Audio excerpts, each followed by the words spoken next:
Hey there. So here is Uphold app. So it's making news right now as one of the top apps to buy and sell Bitcoin. So let's just try to install it on iPhone. So just tap Touch ID.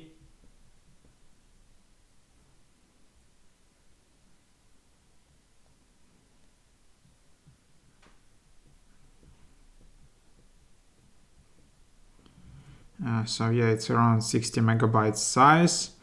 It's a free app and you can choose between 30 cryptos, 4 metals, 27 currencies and 50 US equities. And also they just added Universal Carbon, the world's first carbon credit token. So that's that. So it's quite interesting app.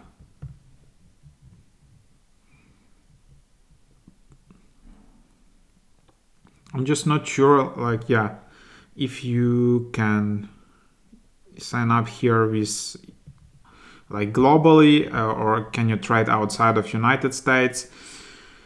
So that is that. But here's how you can just download the app and then you can just continue to sign up here.